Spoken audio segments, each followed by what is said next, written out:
अवांजी समातुन ताईं radio voice of Sindh London.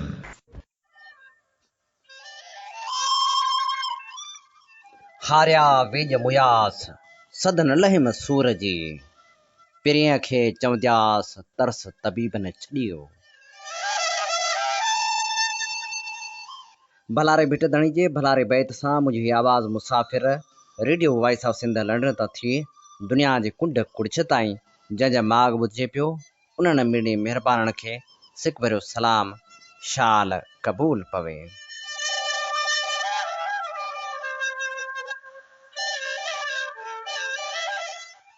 7 August 2021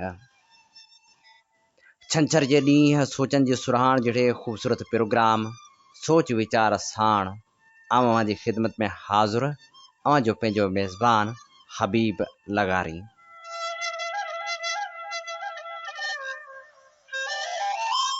programme जी शुरूआत में अवां लाइ इहा ई दुआ त शाल जित हुजो सुख सलामती सां हुजो कॾहिं बि ॾुखियो ॾींहुं न ॾिसो ऐं कॾहिं बि अवां जूं मुर्कूं मेरियूं न थियनि। शाल जिते हुजो पंजनि सां वसंदा रहो ऐं वतन सां वफ़ा जा वचन निभाईंदा रहो। सिंध लाइ सिंधी ॿोली लाइ सिंध वासियुनि लाइ जा खोड़ींदा रहो।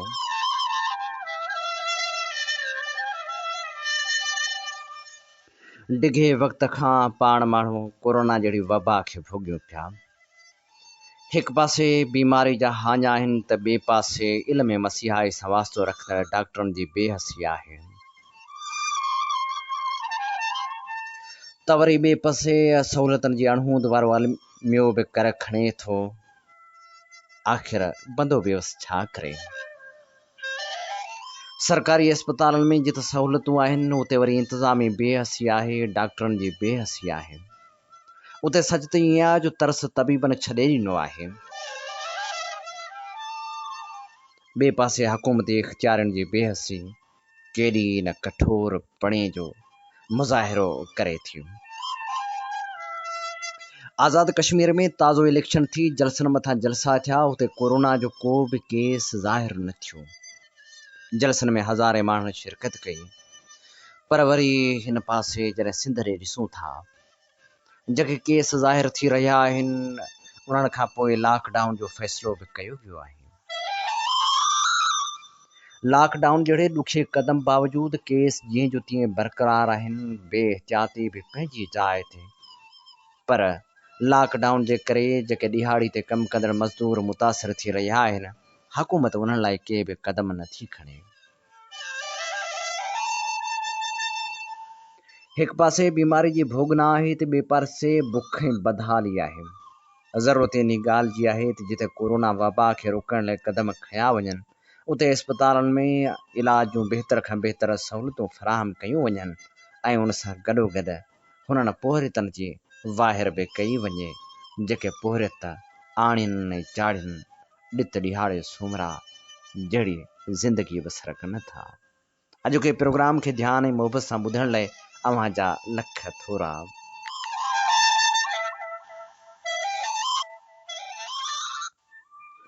ज़िंदगी जे पंध में अमुल इंसान ईंदा आहिनि पंहिंजो वारो वॼाए हलिया वेंदा आहिनि पर धरती जी जाखोड़ वारो संदन कमु सदाईं पियो ॻाए पियो आहे। शहीद अब्दुल रज़ाक सूमरो बि उन्हनि मां हिकु हो जंहिंखे सिंधी ॿोली जो शहीद बि सॾिजे थो। शहीद अब्दुल रज़ाक सूमरे खे भेटा पेश करण लाइ असीं अव्हां जी ख़िदमत में पेश कंदासीं इरफान अब्बासी जो मज़मून। पंहिंजे बालकपण में जॾहिं हथ में अलिफ बे वारी पटी खणी जंहिंखे फरही चइबो आहे स्कूल ॾांहुं वेंदा हुआसीं। मोरे में मैन प्राइमरी जे स्कूल जे ॿाहिरां हिकु पोड़े शख़्स जे किताबनि जो दुकानु हूंदो हो ऐं उहो पोड़ो शख़्स किताबनि ते जल्द पिण ॿधंदो हो। हिकु जहिड़े दोस्तनि खां ख़बर पई त उहो पीरसन शहीद अब्दुल रज़ाक सूमरे जो वालिद मुहतरम आहे ऐं संसद नालो मोहम्मद सलेमान सूमरो आहे। हीउ उन शहीद जो बाबो आहे जंहिं शहीद खे केतिरा ई साल गुज़री चुका आहिनि जंहिंखे क़ौम ॿोली जो शहीद करार ॾेई चुकी आहे। शहीदनि जी फ़हिरिस्त में ही शहीद पंहिंजो ॻाणेटो मथे लिस्ट में ॻणाए थो। उन पीरसन खे दुकान ते उन वक़्त जे कामरेडनि जा मेला मतल हूंदा हुआ। अॻिते हली साईं सलेमान पिण हिन फ़ानी जहान मां लाॾाणो करे वियो, पर ही पीरसन शइ जो बाबो हुजण जे करे पिण पंहिंजी सुञाणप अलॻि थलॻि रखंदो पिया आहियो। हिते ॻाल्हि कजे थी अॼु यानी 7 अगस्त ते उन शहीद जी, जंहिंखे उन वक़्तु शहीद कयो वियो जॾहिं वन यूनिट जी तहरीक कामयाबी सां पंहिंजे पार उकारे चुकी हुई। जंहिं वक़्तु हैदराबाद ऐं कराची खे महदूद माण्हुनि जी कॉलोनी बणायो वियो, जंहिं वक़्तु सिंधी ॿोली खे राताओ हयो पए वियो, उन वक़्तु जॾहिं पॉलीटेक्निकल कॉलेज हैदराबाद में सिंधी ॿोली ॻाल्हाइणु ईअं हुयो ॼण सिंधड़ी तुंहिंजो नाम वतो, ॼण कारीहर ते पेर पियो। उन कॉलेज जो पैगंबरी पेशो रखंदड़ सिंधी साहित्य परगणे जो हीअ बहादुर नौजवान लेक्चरार अब्दुल सुमरो सिंधी टोपी ऐं अजरक पाए कॉलेज में पोइ कदम रखंदो हो। जेतोणीकि संसद दोस्तनि जे मना करण बावजूदि हुन जी सुञाणप सिंधी टोपी ऐं अजरक हो। उनखे सिंधी टोपी अजरक सां इश्क हो, जेका 24 कलाक संस पोशाक हुई। 70 वारे ॾहाके में जॾहिं वोटर लिस्ट में सिंधी ॿोली खे ख़ारिज कयो पियो वियो, तॾहिं इक़बाल तरीन, मसूद नूरानी, मदद अली सिंधी ऐं ॿियनि सिंधी शागिर्दनि जॾहिं जदोजहद कई हुई ऐं जनरल यहया खे मजबूर कयो हो त हूअ अहिड़ो फ़ैसिलो वापसि वठे, तॾहिं मोरो सकरंड मेहरापुर में शहीद अब्दुल सुमरो जी क़यादत में पिण जदोजहद कई वई हुई। ही उन जदोजहद जो सरगर्म कारकुन हो ऐं जॾहिं 7 जुलाई 1972 में सिंधी असेंबली में अहिड़ो बिल पेश कयो वियो त उन वक़्तु सिंध सरापा एहतजाज जी सिर ते कफ़न ॿधी माण्हुनि ॿाहिरि निकिरण लाइ तैयार थिया। रईस अमरोही जूं मशहूर सिटूं उर्दू का जनाजा है ज़रा धूम से निकले घासलेट ते तीली वारे कम ॾियण लॻो। सिंधी शागिर्दनि ते ऐं सिंधी वसनियनि ते हमला कया विया।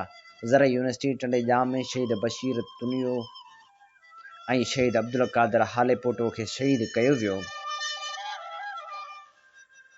अहिड़े वक़्त में शहीद अब्दुल सुमरो, जेको सिंधी टोपी ऐं अजरक खां सवाइ रोडनि ते हलण ऐं ॿाहिरि निकिरण पंहिंजी तोहीन सम्झंदो हो, पॉलीटेक्निकल कॉलेज हैदराबाद धारियुनि जो गढ़ हो।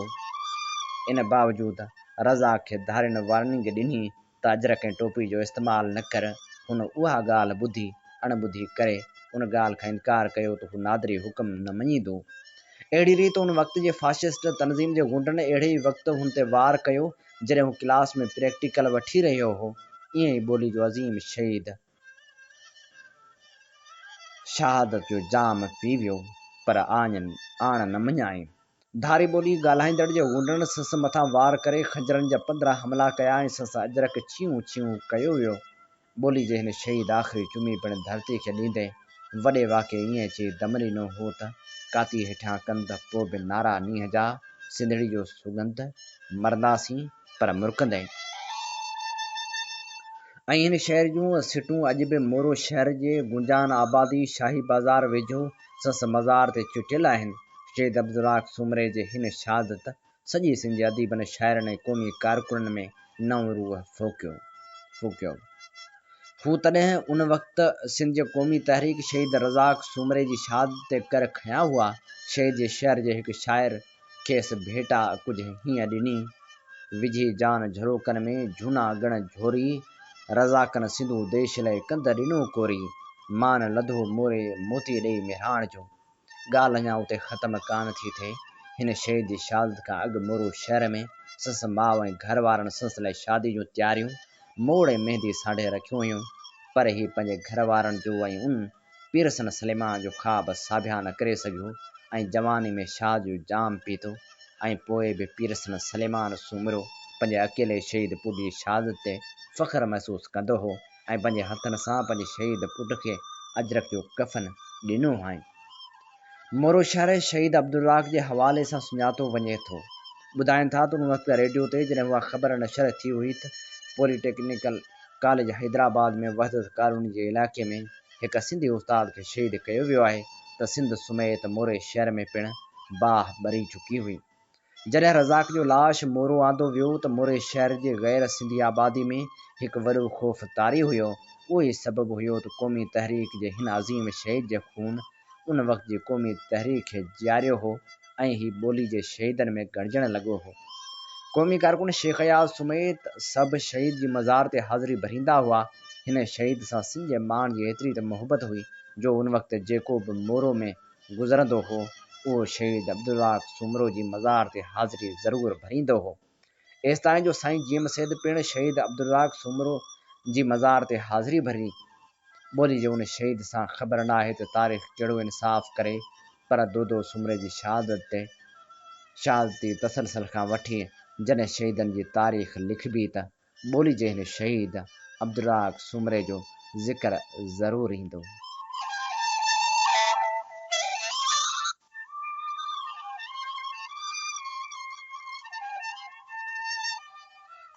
शहीद अब्दुल्लाह सूमरे खे भेटा पेश करण लाइ असीं अवां जी ख़िदमत में पेश करे रहिया हुआसीं इरफान अब्बासी जी लिखणी।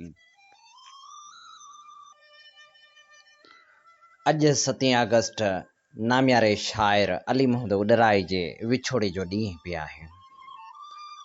अली मोहम्मद उडराई खे भेटा पेश करण लाइ असीं प्रोग्राम में शामिल करियूं था नामियारे कंपेयर लेखक ऐं शाइर ड्रामा नवीस सैयद माकन शाह रिज़वी जी ख़ूबसूरत लिखणी।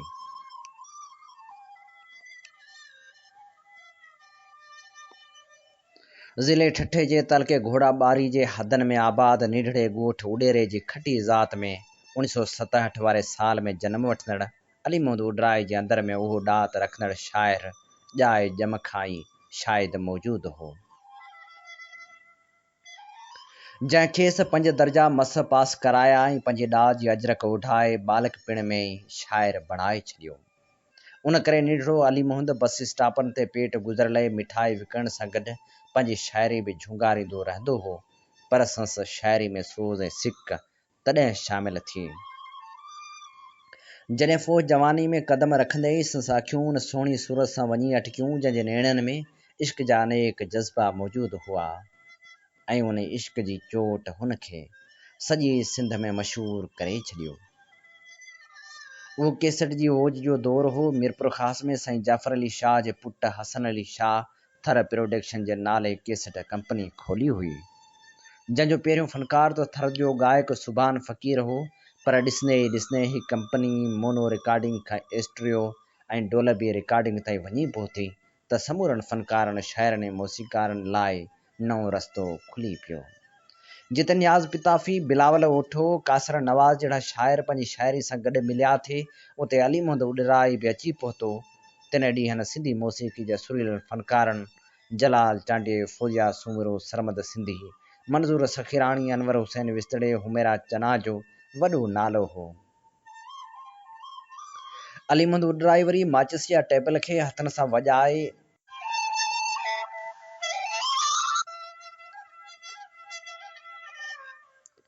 सोणी धुन ते पंहिंजी शाइरी ॻाइण बि वाह जो ॼाणंदो हो, त वॾनि नाले वारनि फ़नकारनि खे मोहण जे हुनर खां बि वाक़ुफ़ु हो। संस शाइरी जीअं ई सुरीलनि आवाज़नि में सिंध जे माण्हुनि जे कननि ताईं पहुती त अवामी समुंड हुनजी शाइरी, नाले ऐं ज़ात खे पंहिंजो करे छॾियो। तिनी ॾींहंनि मीरपुर ख़ास में सेठ जेकशन, नाज़ प्रोडक्शन ऐं सिजावल में गुल हसन ऐं सादिक खटी बि मांझर रिकॉर्डिंग कंपनी खोली त हिकु पासे केसट जो कारोबार चोटी चढ़ियो त ॿिए पासे फ़नकारनि, वॼतनि, मौसीक़ारनि ऐं शाइरनि जो नालो तोड़े रोज़गार वधी पियो।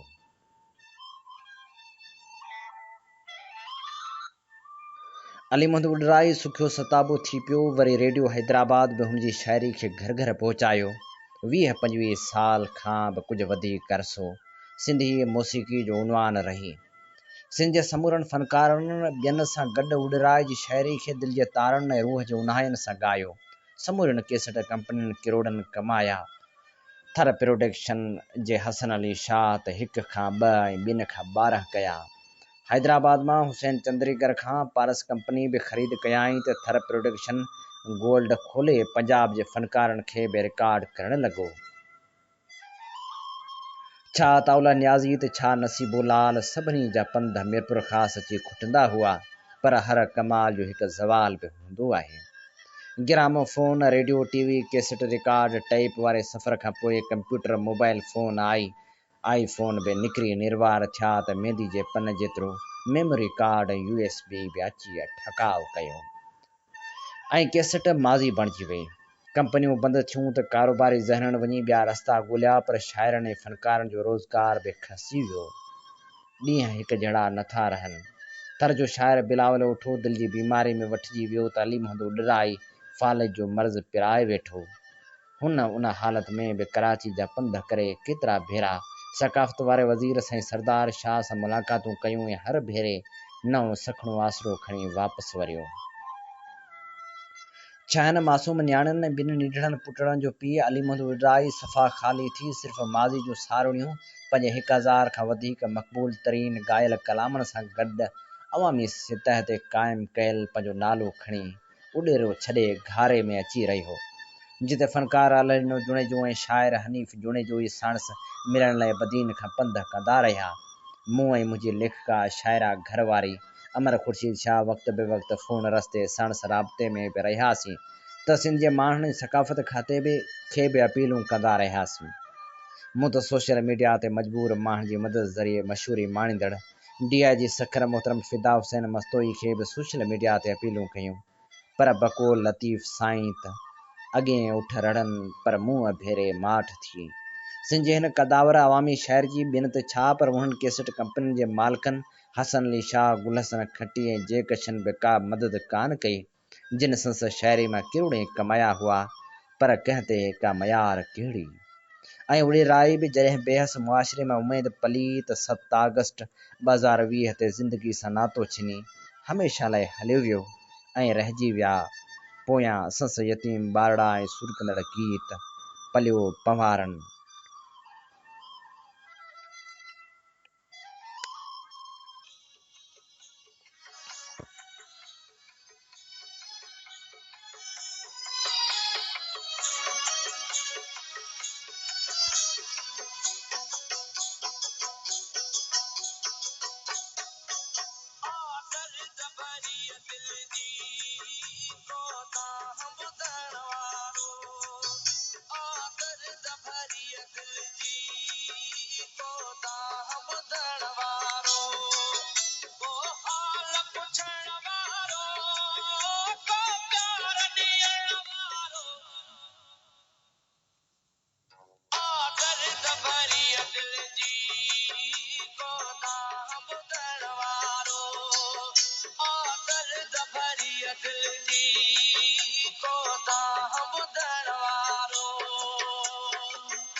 अली मोहम्मद उडराय जी ख़ूबसूरत शायरी सां ही ख़ूबसूरत आवाज़ हो सरमत सिंधी जो।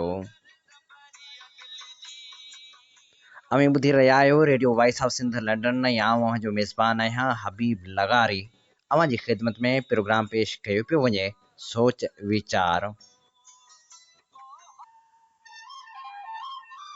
सोच वीचार जे हिन सफ़र में जेकॾहिं अव्हीं बि को मवाद मोकिलणु चाहियो त असांजो फ़ोन नंबर आहे 03012 3245 303। जी हा 0312324503। जेकॾहिं अव्हीं सिंध खां परे यानी पाकिस्तान खां कंहिं ॿिए मुल्क में रहो था त पोइ कंट्री कोड मिलाइण न विसारिजो। ऐं हाणे सोच वीचार जे सफ़र में क़ौमपरस्त अॻवान ऐं नाम्यारे लेखक अब्दुल ख़ालिक जुणेजी जो मज़मून शामिल करियूं था, जंहिंजो उनवान आहे सिंध में जदीद क़ौमपरस्ती जो बानी केरु। हिन मज़मून जो असीं अवां जी ख़िदमत में पहिरियों हिसो पेश करे रहिया आहियूं। मार्क्सम लेनिन जे प्रचारक रिसाले समाजवाद जे जून 2021 वारे पर्चे में मार्क्सी दानिश्वर शफ़क़त क़ादरी जो लेक्चर या मज़मून बउनवान सिंध जी जदीद क़ौमपरस्ती जो बानीकार शहीद अला बख्श सुमरो नज़र मां गुज़रियो। फौरी तौर ज़हन में सुवाल उभरियो त उन लेखक खे उहो मज़मून लिखण ऐं उन रिसाले खे उहो छपण जी ज़रूरत छो महसूस थी। छा सिंध जे मार्क्सिस्टनि जी नज़रियाती सोच में तब्दीली आई आहे ऐं हाणे उन्हनि क़ौमपरस्ती जो प्रचार करण बि शुरू कयो आहे। छाकाणि त आमतौर उहे दोस्त क़ौमपरस्ती जे इस्तिलाह खे मार्कसी तइलीम जे उबतड़ सम्झंदे उन जे इस्तेमाल खां बि पासो कंदा आहिनि। बहरहाल पाण मज़मून जे मवाद ॾांहुं था अचूं। थी सघे थो इन मज़मून जी पुॼाणी ताईं पहुचंदे असांखे उन्हनि सुवालनि जा जवाब मिली वञनि। लेखक पंहिंजे मज़मून जो हिकिड़ो सॼो सुफ़ो उन ते ख़र्च कयो आहे त सिंध में माण्हू पढ़नि ई कोन था, न खेनि तारीख़ जी ॼाण आहे ऐं न ई सियासत खे सम्झनि था। पंहिंजे इल्म जो रोब विझण लाइ अहिड़नि किताबनि ऐं वाक़िअनि जा हवाला ॾिना अथई जिन जो मौज़ू सां को ख़ासि वास्तो कोन्हे। संस ॼाण जो हाल इहो आहे त हिकु हंधि चवे थो त सूबो ठहण वारे दौर में सिंध अंदरि जेके पार्टियूं ठहियूं तिन में सिंध आज़ाद पार्टी, सिंध हारी एसोसिएशन यानी कामेटी, JUI जमियत उलमा इस्लाम कमु कंदियूं हुयूं। हक़ीक़त इहा आहे त उन वक़्तु उन नाले वारी जमायत सिंध में हुई ई कान। जमियत उलमा सिंध जमियत उलमा हिंद हूंदी हुई। बाद में पाकिस्तान जे हामी मौलवियुनि जमियत उलमा इस्लाम ठाही। हमराह ॿोली ऐं ॿोली जे लफ़्ज़नि जी असलियत घाड़ेटे ऐं इस्तेमाल ते बि लेक्चर जो अधु सुफ़ो इस्तेमालु कयो आहे। सिंधी ॿोली बाबति संस ॼाण इहा आहे त अला बख्श जनाह जूं शर्तूं कोन क़बूलियूं खेसि केरु ॿुधाए त शर्तूं जुआ में थींदियूं आहिनि। सिंधी ॿोली मूजिबि ॻाल्हियुनि में शर्त थींदा आहिनि, यानी शर्त मोनस न पर मुज़क्कर आहे। अला बख्श सुमरे जे हवाले सां बि लेखक जो ख़्यालु आहे त उन जी सियासत जी सिंध में कंहिंखे ख़बर कान्हे। जीअं चवे थो त असांजो अलमियो इहो आहे त अला बख्श जी लेगेसी यानी विरसे ते पढ़ूं ऐं लिखूं घटि था, अहिड़ी तरह उहो तासर इहो थो ॾिए त हू ई अला बख्श बाबति मवाद ॻोल्हे कढी आयो आहे। जेतोणीकि मज़मून में ॿुधायल ॻाल्हियूं दर्जने किताबनि ऐं मज़मूननि में लिखियूं पियूं आहिनि ऐं सिंध जो हर बाशऊर सियासी कारकुन उन्हनि खां बाख़बर आहे।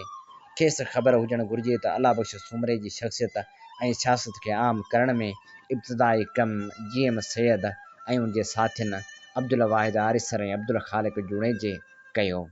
उन खां पोइ ख़ादम हुसैन सूमरे काफ़ी महिनत कई आहे ऐं ॿियनि माण्हुनि बि मज़मून लिखिया ऐं किताब तरतीब ॾिना आहिनि। लेखक मोहतरम लिखे थो त अला बख्श सूमरे जहिड़े कदावर माण्हू बाबति सिंध ऐं सिंधीअ में मवाद जहिड़ो न हुजण जेतिरो आहे। खेसि हाणे 2021 में उहो अहसासु थियो आहे या ख़बर पई आहे त अला बख्श कदावर माण्हू हो ऐं उन बाबति मवाद न हुजणु बराबरि आहे। जॾहिं 2017 में हिंदुस्तान में छपियल किताब पढ़ियो अथाई अला बख्श बाबति मवाद जी खोट खे महसूसु कंदे ऐं उन खोट जी पुराए जी कोशिश में मूं अब्दुल वाहिद आरिसर जी सलाह सां 1975 में इंजीनियरिंग पास करण खां पोइ अला बख्श ते PhD करण लाइ सिंध यूनिवर्सिटी में रजिस्ट्रेशन कराई। मवाद जी ॻोल्हा में मूं कराची में क़ाइमु हिंदुस्तानी कौंसल खाने सां बि राब्ता कया, पर जीअं त यूनिवर्सिटी तरफ़ां मुक़ररु कयल गाइड डॉक्टर हमीदा खोड़ो पंहिंजे वाल जे वास्ते सां अला बख्श सूमरे जी मुखालिफ़ हुई, तंहिं करे उन मकाले जो उनवान क़बूल न कयो। मज़े जी ॻाल्हि त उहो अहवाल 2016 में छपियल मुंहिंजी आत्म कथा वारे किताब में ॾिनल आहे, पर शायदि लेखक साहिब उनखे पढ़ण जे लाइक़ु न सम्झो। उनखां अलावा 2003 खां वठी जीअं सिंध मुहाज़ अला बख्श जी शहादत खे क़ौमी ॾींहं तौरु बाक़ाइदगी सां शिकारपुर खां कराची ताईं सिंध जे मुख़्तलिफ़ शहरनि में मल्हाईंदो पियो अचे, जिते सियासी अॻवान ऐं दानिश्वर संसद शख़्सियत ऐं सियासत जे मुख़्तलिफ़ पासनि ते रोशनी विझंदा आहिनि। साॻिए वक़्तु जीअं सिंध मुहाज़ पंहिंजी क़ौमी कांग्रेस में सिंध जे जदीद क़ौम परस्ती जे महिमारनि तौरु जीएम सैयद अला बख्श सूमरे ऐं हैदर बख्श जतोई जूं तस्वीरूं रखंदो आयो आहे, जिन में बाद में हशू केवल रामाणी जी तस्वीर जो इज़ाफ़ो कयो वियो। जेसिताईं किताब जो तालुक़ु आहे त सिंध में मुयसरु पहिरियों किताब जगत एस ब्राइट जो नेशनलिस्ट नंबर 1 आहे, जेको 1970 जे ॾहाके में साईं जीएम सैयद जी लाइब्रेरी में असां पढ़ियो ऐं अटकल 15 साल पहिरीं मूं ऐं प्रोफेसर वज़ीर अली महर गॾिजी तर्जुमो कयो, जेको सिंध जो सुनहरी दिमाग़ जे उनवान सां छपियल आहे। अला बख्श जी शख़्सियत जे हिसाब सां उहो यकीनी तौरु घटि मवाद आहे, पर ईअं बि कोन्हे त 2017 खां पोइ क़ादरी साहिब ई अला बख्श सूमरे खे ॻोल्हे लधो ऐं उन खां अॻु में कंहिंखे ख़बर ई कान हुई। हाणे अचूं था मज़मून जे मवाद ऐं उनजे मक़सद ॾांहुं। 15 सुफ़्हनि जे उन लेख जो जेकॾहिं तत कढिजे त उहो हिन मुख़्तसर जुमिले मां ज़ाहिर थिए थो त सिंध में जदीद क़ौम परस्ती लाइ जेकॾहिं पुछिजे त उनजो बानीकार केरु आहे, त जवाबु आहे अला बख्श सूमरो। उहो हिकु मफ़रूज़ो आहे त जीएम सैयद सिंध अंदरि जदीद क़ौम परस्ती जो बानी आहे। लेक्चर निमा मज़मून जो मक़सदु बि उहो ई साबित करणु आहे। ईअं छो आहे उन बाबति बाद में ॻाल्हाइबो। हिते एतिरो चइबो त 15 सुफ़्हनि में अला बख्श जी सियासत ऐं जदीद क़ौम परस्ती बाबति घटि, जॾहिं त 1930 जे ॾहाके वारे कम्यूनल मज़हबी तफ़रीक़ वारी सियासत ते घणो लिखियो वियो आहे, ऐं पोइ साबित करण जी कोशिश कई वई आहे त जीअं त जीएम सैयद उन सियासत जो हिसो हो, तंहिं करे जीएम सैयद जी क़ौम परस्ती बि कम्यूनल आहे, जेका जदीद क़ौम परस्ती न आहे। जीअं मिसाल तौरु हिकु हंधि लिखियो वियो आहे त उहे ॿई महासभाई ऐं मुस्लिम लीगी ज़हनियतूं बयानिया या सियासत जूं सूरतूं जदीद क़ौम परस्ती जो हिसो न आहिनि। मां दानिश्वर लेखक खां पुछां थो त कंहिं कॾहिं किथे चयो या लिखियो आहे त उहा जदीद क़ौम परस्ती आहे। तारीख़ ऐं सियासत जे हर शागिर्द खे ख़बर आहे त जो जदीद क़ौम परस्ती ॾांहुं सफ़र 1940 वारे ॾहाके में कम्यूनल सियासत खे रद्द ॾियण ऐं उनखे पंहिंजी ग़लती तस्लीम करण खां पोइ शुरू थियो ऐं इर्तिका कंदे सिंध जी जदीद क़ौमी तस्वर मुकमल सूरत 1970 जे ॾहाके में इख़्तियार कई। सिंध में जदीद क़ौम परस्ती खे सम्झण लाइ जदीद क़ौम जे तस्वर जी इर्तिका खे ॾिसणो पवंदो। जदीद क़ौम जो तस्वर जंहिंखे अॼु दुनिया मञे थी ऐं जंहिंखे जीएम सैयद सिंधी क़ौम परस्ती जो बुनियादु बणायो आहे, 18वीं सदी दौरान यूरोप में वजूद में आयो। अटकल 1000 सालनि ताईं यूरोप जे हुंदाहे दौर में रहियो। उन दौरान मज़हब यानी चर्च, जागीरदारी ऐं सल्तनतूं या बादशाहियूं बालादस्त हुयूं, पोइ नई सुजागी दौरान टिन ॿियनि अनसरनि उन्हनि खे शिकस्त ॾेई उन्हनि जी जाइ वालारी। सेक्युलरिज़म, वापार ऐं सनत क़ौमी रियासतूं अहिड़ी तरह जदीद क़ौम जी वसफ़ जा बुनियाद पिया जेके आहिनि गॾियल तारीख़, जाग्राफ़ी, ज़ुबान, कल्चर ऐं इक़्तिसादी मुफ़ाद। उनजो हिकिड़ो अहम सबबु उहो हो त उन्हनि माण्हुनि विच में वापारु आसानी सां थी पिए सघियो जिन जी ज़ुबान ऐं कल्चर हिकु जहिड़ो हुजे। अहिड़ी तरह जदीद क़ौम परस्ती या क़ौमी तहरीक फितरी तौरु पंहिंजी साख़त में सेक्युलर साम्राज दुश्मन ऐं जागीरदारी मुख़ालिफ़ हूंदी आहे। जीअं सैद जंग क़ौमी तहरीक जी तश्कील कई उहा उन्हनि ई बुनियादनि ते बीठल आहे। बाक़ी जेकॾहिं कंहिंखे उहे ॾिसण में नथा अचनि या ॾिसणु नथो चाहे त उनखे छा थो करे सघिजे। हीअ असां अव्हांजी ख़िदमत में पेश करे रहिया हुआसीं नाम्यारे लेखक दानिश्वर ऐं क़ौम परस्त अॻवान अब्दुल ख़ालिक जुनैदी जो मज़मून जंहिंजो उनवान हो सिंध में जदीद क़ौम परस्ती जो बानी केर। हीअ अव्हांजी ख़िदमत में असां पहिरियों हिसो पेश कयो। सुभाणे वरी ॿियो ऐं आख़िरी हिसो अव्हांजी ख़िदमत में पेश कंदासीं। अमी ॿुधी रहिया आहियो radio voice of Sindh London ऐं आऊं अव्हांजो मेज़बान आहियां हबीब लगारी। अव्हांजी ख़िदमत में प्रोग्राम पेश कयो पियो वञे सोच वीचार। सुजागी जे हिन सफ़र में radio voice of Sindh London खे अव्हांजे साथ ऐं सहकार जी ज़रूरत आहे। जेकॾहिं अव्हीं चाहियो था असांजो हीअ आवाज़ सगारे खां सगारो बणिजे त असां सां हमक़दम बणिजो, असां सां सहकार कयो, असांजी माली सहायता करियो त जीअं सुजागी जे हिन सफ़र खे अञा बि वधीक सगारो बणाए सघूं।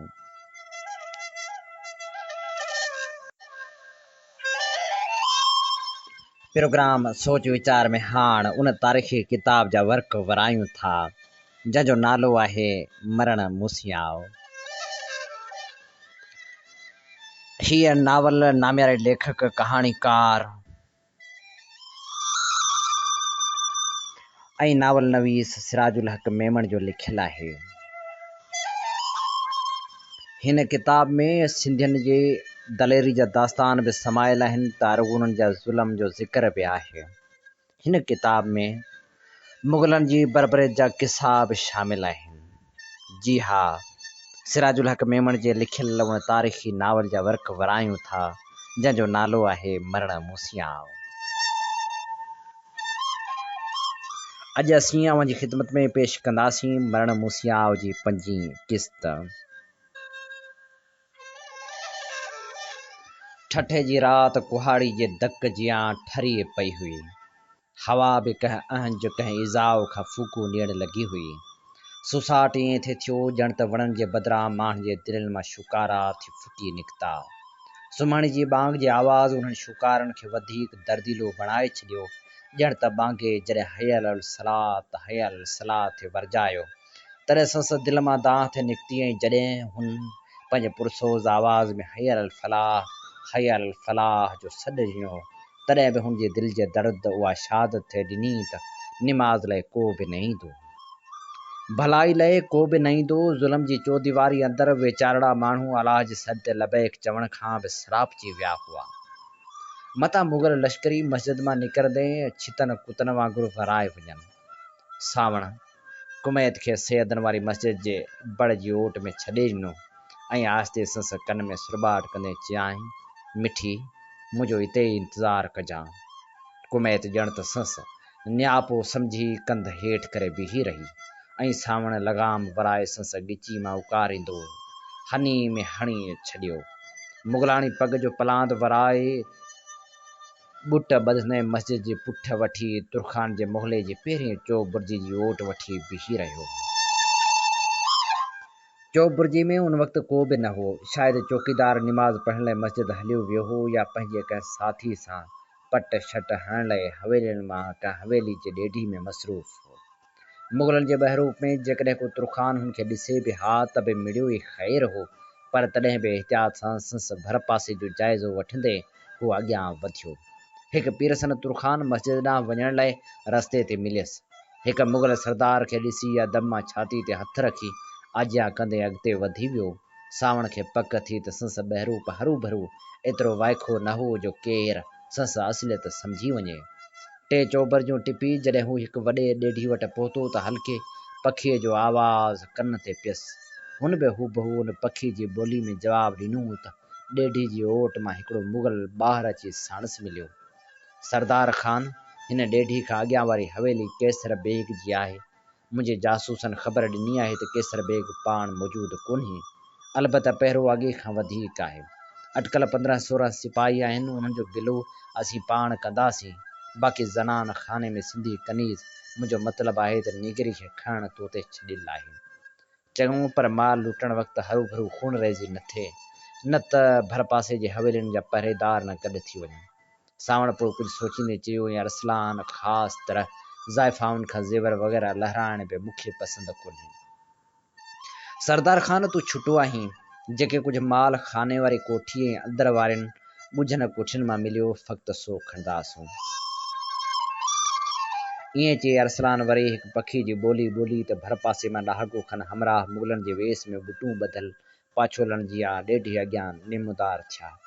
अरसलान जे इशारे ते सभु गॾिजी कैसर बेग जी हवेली जे दरवाज़े ताईं अहिड़े नमूने पहुता ॼण सिपाहियुनि जो जथो कंहिं अमलदार जे हुकुम ते को ख़ासि पैगाम खणी पहुतो हो। संदन जुतियुनि जी आवाज़ में बि सिपाहियुनि वारी तनज़ीम हुई। सावण अरसलान जे माण्हुनि जी हिन चाल जो ख़्यालु ईंदे ई मुरकण लॻो। अरसलान बेग बराबरि चङी तयारी करे आयो हो। ॾेढी जे चोॿी दरवाज़े ते पहुची अरसलान ख़ान, अरसलान जा माण्हू सिपाहियुनि वांगुरु हिकु आवाज़ थी बीही रहिया। उन आवाज़ ते चोॿी दरवाज़े में हिकिड़ी नंढड़ी दरी खुली पई ऐं हिकु पहरेदार सीसी ॿाहिरि कढे पुछियो, अवी केरु? ठठे जे आमिल आलीजाह रुस्तम बेग जो ख़ासि पैगाम तोशी खाने जे अबाल मिर्ज़ा केसर बेग लाइ आंदो अथऊं, हिकदमि खेसि ॼाण कयो वञे। पर हज़ूर मिर्ज़ा साहिब जिन त मौजूदु कोन्हनि, पहरेदार हेसिजी चयो। त पोइ असीं इंतज़ारु कंदासूं। सिपाहियो, तव्हीं उते ई बीहजो ऐं तूं महिमान खानो खोलाए त असीं इंतज़ारु कंदासूं। अरसलान बेग कड़के सां चयो। पर हुज़ूर, पहरेदार खे सम्झ में न पिए आयो त हू छा करे। गुस्ताख़ हुआ पर छाजी लॻाई अथई। असीं तोखे आलीजाह हुज़ूर रुस्तम बेग जे नाले ते हुकुम था करियूं त असांजो आदर भाव कयो वञे। हुज़ूर, आउं छा करियां, मूंखे त उहो हुकम जा सका। अरसलान बेग ग़ज़बनाक थींदे खणी पहरेदार जी मुंडी में हथ विधो। पहरेदार जूं अखियूं ॿाहिरि निकिरी आयूं। हबकंदे चयो, जेको हुकम, जेको हुकम। अरसलान ओचितो हुनजी मुंडी छॾे ॾिनी ऐं पहरेदार थाबड़जी वञी पोयां किरियो ऐं थोरी देरि में दरवाज़े जी लोही ताड़ी खुलण जो आवाज़ थियो। दरवाज़ो खुलियो त अरसलान ऐं सावण जे पुठियां अरसलान जा हमराह बि धोकींदा अंदरि दाख़िल थिया।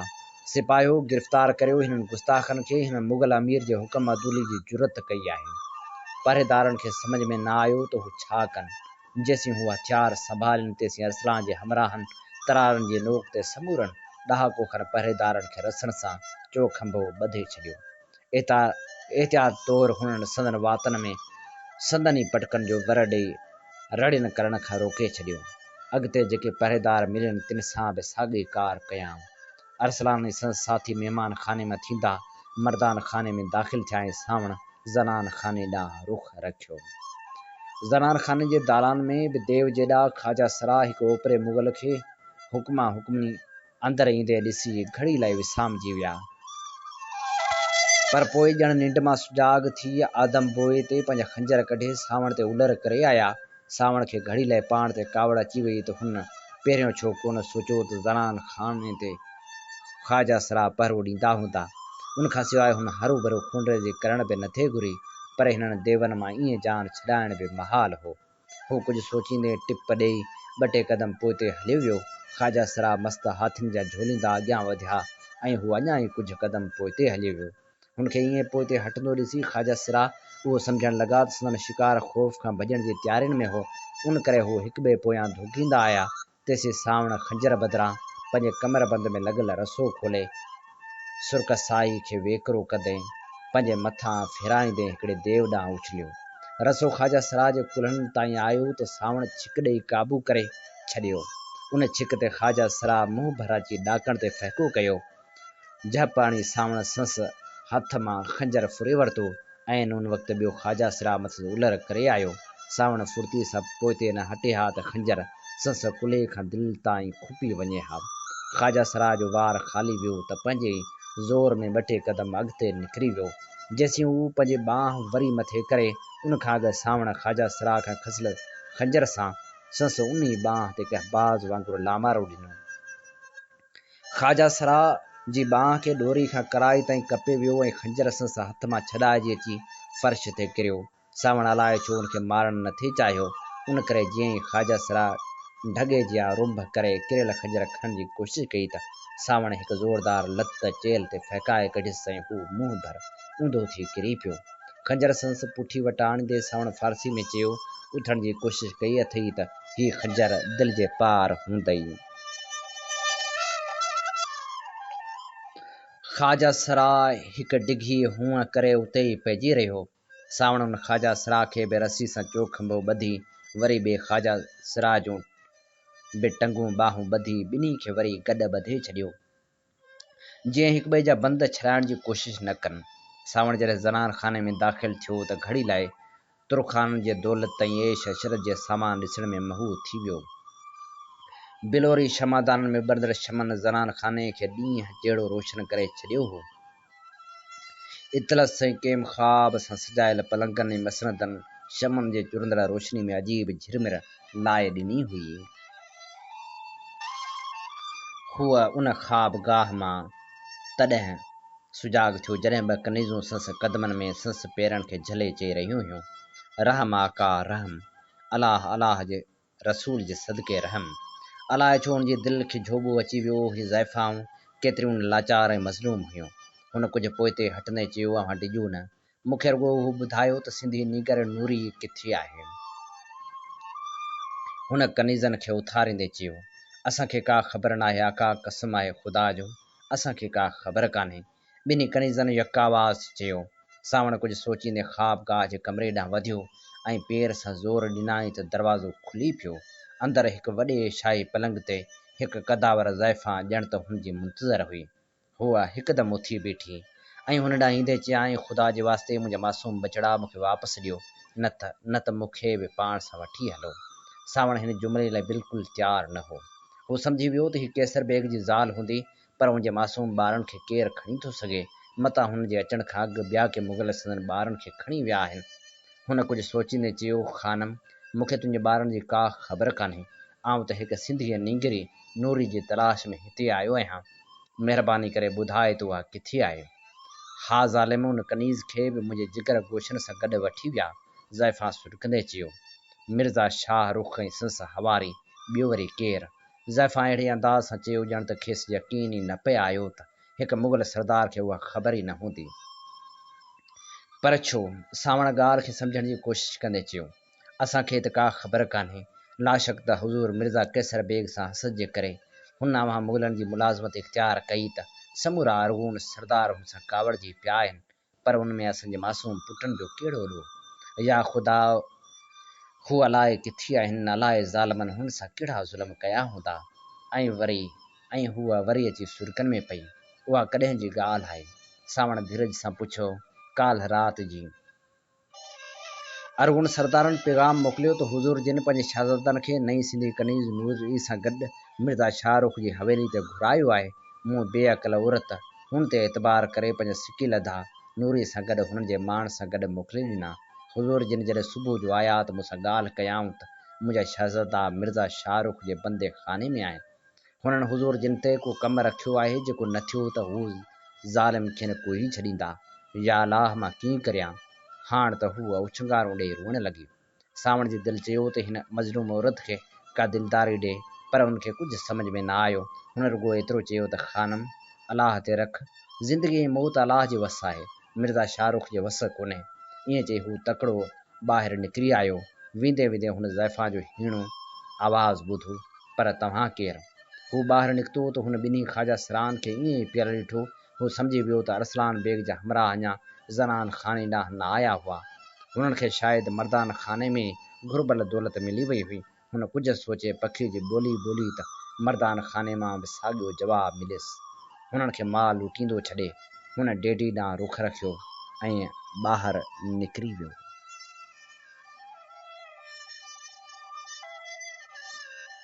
ठठे जो आसमान ज़ुल्म ऐं जबर जे दुहाटिल छत वांगुरु ॼण त हेठि लही आयो हो।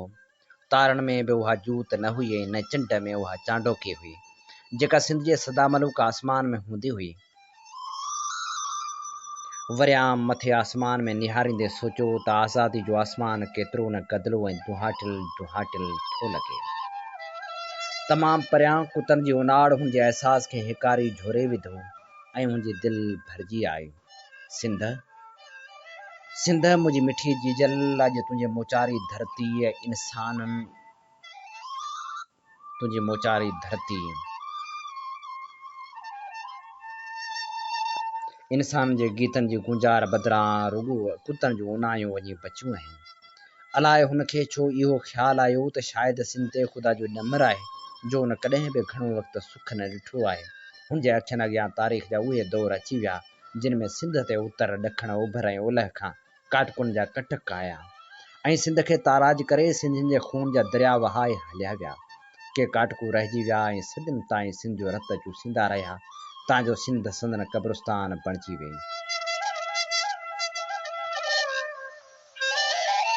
हुनखे उहो दौर बि यादि आयो जॾहिं सिंध धारियुनि खां आजी हुई ऐं परे परे ताईं सिंध जी शादाबी जी हाक हूंदी हुई, पर हुन शादाबी जी हाक सिंध ते ॾोलावनि जा कख रहंदा। जॾहिं बि सिंधी पंहिंजी धरती जी लॼ रखण में नाकाम थिया तॾहिं बि नफ़रतनि जो कारो पाणी, मज़हबनि जी निठरता ऐं कट्टरपणो सिंधियुनि में सुजाॻ थियो। तॾहिं सिंध जो आसमान उदाहो थी वियो ऐं सिंध जी महर भरी धरती रख ऐं रेती जो बयाबान बणिजी वई। ऐं अॼु जॾहिं मुग़ल परमार सिंध जूं ॿोटियूं पटे रहिया हुआ तॾहिं सिंध जो आसमान तारनि ऐं चंड हूंदे बि उंदाहो हो। धरती ते गुलनि ऐं गाहनि जी सावक बदिरां सेंवर जी सावाण फैलियल हुई। ग़ुलामी जो किनो पाणी माण्हुनि जी हयातियुनि में ज़हर भरे रहियो हो। वरियाम भाउ कहिड़नि ख़्यालनि में गुम आहीं? संगती ॾातर ॾिनी खेसि ठूंठ हणंदे पुछियो। ॾातर ॾिना इहो पिए सोचमि त अॼु आसमान केतिरो न दुहाटिल दुहाटिल पियो लॻे। हुनजी निड़ी में का ॻंढ हटकी पई हुई। हुनखे कुझु बि सम्झ में न आयो त हू पंहिंजे संगती खे कहिड़ो जवाबु ॾिए। ग़ुलामी जो आसमान हमेशह दुहाटिल हूंदो आहे वरिया, ॾातर ॾिनी ॼण त संसि दिलि जी ॻाल्हि झटे वरिती हुई। उहो दूंहों हटाइणु असांजे वस में कोन्हे। संसि हिकिड़े ॿिए साथी ग़ुलाम विच में चई ॾिनो, पंहिंजे वस में छो कोन्हे? अॼु बि जेकॾहिं सिंधी ॿधी करे अलाह तुहर कनि त मुग़लनि खे आगरो बि हथ कोन ईंदो। हिकिड़े ॿिए हमराह ॻाल्हि में शामिलु थींदे चयो, जखरा चई त सच थो। हिकिड़े सावण अरगुननि तुरखाननि खां सवाइ मुग़लनि खे बि ॾींहं जा तारा ॾेखारे छॾिया आहिनि। जे असीं गॾिजी हिमत करियूं त अहिड़ा सवें सावण सिंध में मिली पवंदा। फुड़ी फुड़ी तलाउ वांगुरु पोइ धारियुनि खे धिकणु ॾुखियो न थींदो। वरियाम जे मुंहं ते हिकु नई जूत अची वई। पोयां अबो अमड़ न हुजे त आऊं त कॾहिं वञी सावण सां शामिल थियां, जखरे हसरत मां चयो। अदल हर कंहिं सां अबो अमा लॻो ई पियो आहे। कंहिंखे अबो अमा आहे त कंहिंखे औलाद आहे, नंग आहिनि, मिल्कियत आहे, हट आहे, हर हुरलो आहे, ज़मीन आहे, माल आहे, उहे बि त अबो अमा आहिनि। जेकॾहिं ईअं सोचबो त पोइ सिंध लाइ केरु उथंदो? असांजो सभ खां वधीक अबो अमड़ त सिंध जी धरती आहे जंहिं मिटी ऐं पाणी मां जुड़िया आहियूं। उनजो बि त को हक़ आहे। सिंध आज़ादु आहे त अबो अमड़ बि आज़ादु आहिनि, औलाद बि आज़ादु आहे, हर हुरलो बि आज़ादु आहे। ग़ुलाम अबे अमड़ खे छा कंदासीं? वरियाम ॼण त पंहिंजो पाण थे ॻाल्हायो। ओचितो हू ख़ामोश थी वियो ऐं इशारे सां पंहिंजे हमराहनि खे बि होशियार करे छॾियाईं। साम्हूं कुझु मुग़ल लश्करी गश्त कंदे महले में दाख़िल थिया हुआ। वरियाम ऐं संसि साथियुनि खे ॾिसी लश्करी पाण में कुझु सुस पुस करण लॻा ऐं पोइ अॻिते वधंदा आया। जॾहिं वरियाम जिन जे वेझो पहुता तॾहिं हिकु विचोले उमिरि जे मुग़ल कड़के सां फ़ारसी में पुछियो, तव्हीं केरु? वरियाम जवाब सिंधी में ॾिनो, असीं हिन महले जा पहरेदार आहियूं। पर पहरेदारी जो कमु असां मुग़लनि जो आहे। अवी केरु थींदा आहियूं पहरेदारी करण वारा? मुग़ल थोरो शकी थींदे चयो। महले वारनि इहो फ़ैसिलो कयो आहे त मुग़ल सिपाहियुनि खे महले जे माण्हू सुञाणण में तकलीफ़ थी थिए, सो महले जी पहरेदारी ख़ुदि महले जा जवान कंदा।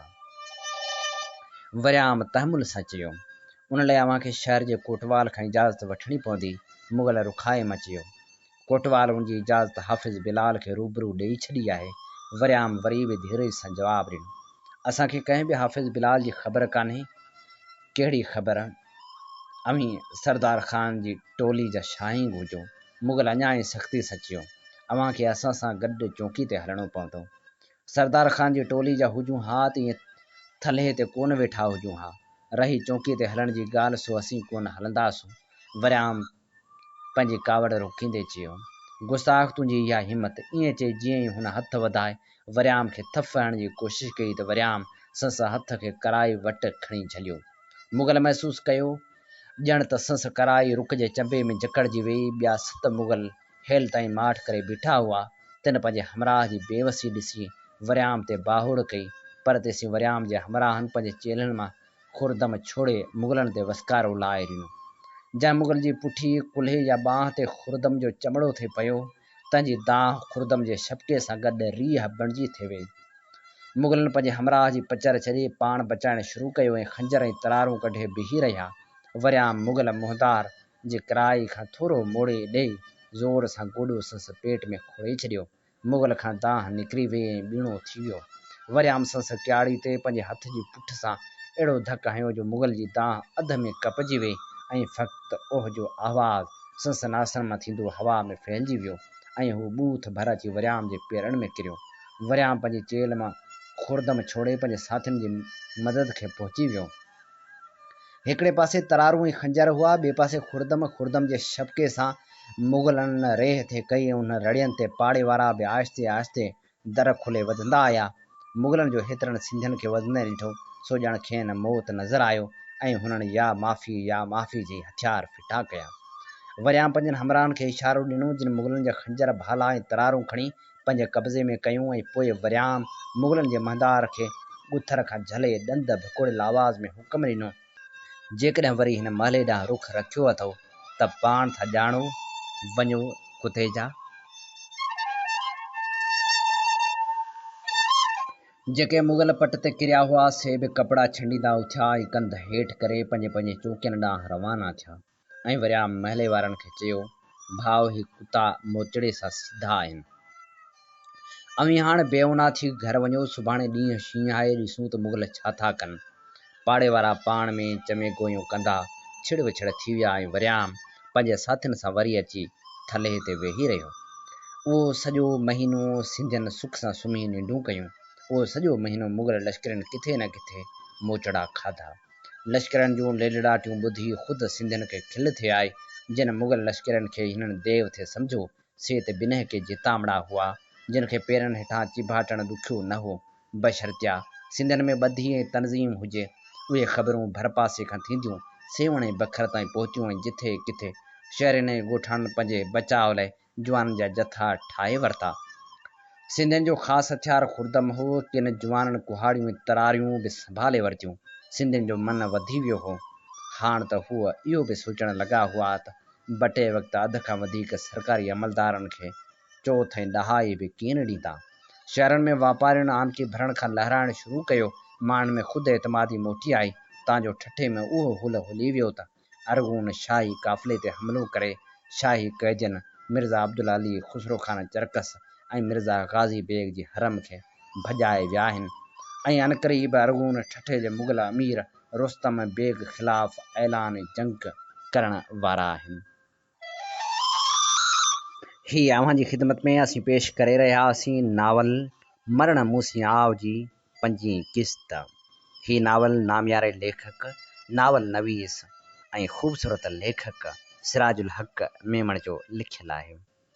असीं पंहिंजे प्रोग्रामनि में क़िस्तवार हिन नावल खे शामिल करे रहिया आहियूं। सुभाणे वरी अव्हां जी ख़िदमत में ॿी क़िस्त शामिल कंदासूं। इन ते ई प्रोग्राम सोच वीचार जो वक़्तु पंहिंजी पुॼाणी ते पहुचे थो। पंहिंजे मेज़बान हबीब लगारी खे इन साॻी दुआ सां ॾींदा इजाज़त। वसे भिट तुंहिंजी भलारा सदा सदा देश परदेस सारा वसनि।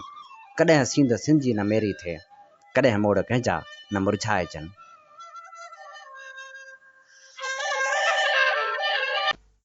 सिंध मुंहिंजी अमा सूंह तुंहिंजी मथां छा लिखी, छा लिखां छा लिखी छा लिखां।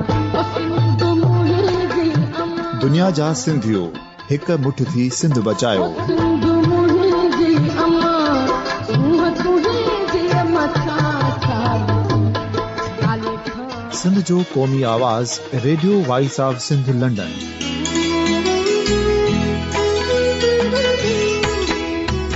Radio voice of Sindh London पंहिंजी नशरियात में सिंध जी सियासत, समाज, इक़्तिसादियात, तारीख़, क़ौमी उमंगुनि ऐं इख़्लाक़ियात मुतलिक़ सिंध जी हक़ीक़ी तर्जुमानी कंदे प्रोग्रामनि खे असराइतो बणाइण लाइ सिंध जे घण घुरनि ऐं धरतीअ सां प्यार कंदड़ अदीबनि, दानिशवरनि, सहाफ़ियुनि, उस्तादनि, वकीलनि ऐं हर तबिके जे मानवारनि सजणनि खे सिंध में शऊरी इनकलाब लाइ सहकार जो सॾु ॾियूं था। अचो त गॾिजी सूफ़ियुनि ऐं संतनि वारी सिंध जो ओज हिकु मुठ थी वरी वापसि आणण वारे सफ़र जा साथारी बणिजऊं।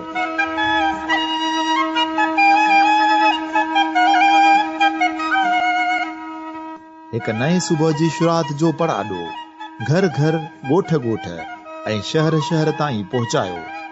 शाल सिंध आबाद ऐं खुशहाल थिए, सिंधी माण्हू सुखियो ऐं सताबो थिए।